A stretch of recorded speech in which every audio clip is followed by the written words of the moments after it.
So here we have the BMW 320i GT automatic on a 69 plate. I'm going to start off by showing you around the outside of the car, and then we'll hop in and run through some controls on the inside. But from the outside, you can see it's a 5-door car with alloy wheels. Let's start off inside the boot and then work our way around the rest of the car from there. So the tailgate on this car will open electronically. You can do that from the key or from the tailgate itself. As we approach the back of the car, you can see we have reversing sensors. This car's also got a reversing camera and 3 individually folding rear seats, should you need to increase this boot space even more than you have here. Okay, so we're just going to work our way back round to the front of the car, and then we'll hop in and run through some controls on the inside. But now that we've done a full circle of it, you can see it's in excellent condition the whole way round. Just briefly before we climb in, I think it's well worth seeing the interior from this exterior point of view. There's plenty to run through on the dashboard, so let's hop in and we'll do that right now. Okay, now that we're inside the car, we're going to start with the dials. On the left-hand side, we have the fuel gauge, followed by the speedometer, the rev counter, and the coolant temperature gauges. In the middle, you can see the total miles for this car, which is 1,947.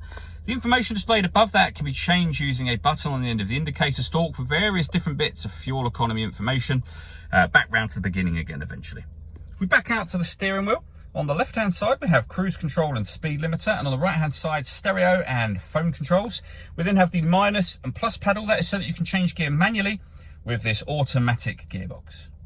Over in the center, we have BMW's professional nav. So this screen is touchscreen, should you wish to use it as a touchscreen, or you can use BMW's iDrive system, which is essentially this dial and this collection of buttons, and you can do everything from down here, which is a lot easier, obviously, when the vehicle is in motion particularly. When it comes to music in this car, you have DAB, FM and AM radio. We have got Bluetooth audio, a CD player, USB input, loads of ways to listen to your music, as you can see, including a CD player, music collection, so you can save your music to the kind of hard drive of the car if you like, and you have online entertainment available as well. That's where you pair your phone. We then have satellite navigation. Because this is BMW's professional nav, you get this extra wide screen.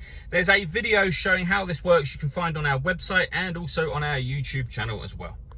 Working our way down, we have the CD player, followed by the dual zone climate control. So you can adjust the passenger and driver temperatures, the fan speed up and down. You can determine what direction you'd like the air to be distributed in within the car, both for passenger and driver. When you're happy with those settings, that button turns the air conditioning on, and it's on when that light shows, or hit auto. The car will now maintain those temperatures by taking full control of the fan speed for you. To override it, just press the auto button again and you'll go back to whatever setting you were previously on.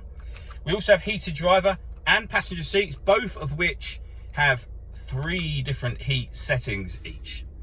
Under that, we have 2 cup holders and a 12-volt charging socket, and you can shut this off if you wish to. We then have the gear lever for the fully automatic gearbox.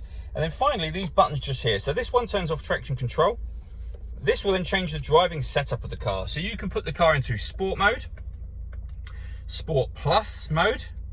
You can go back down to sport, down to comfort, which is your everyday driving, and all the way down to Eco Pro at the bottom.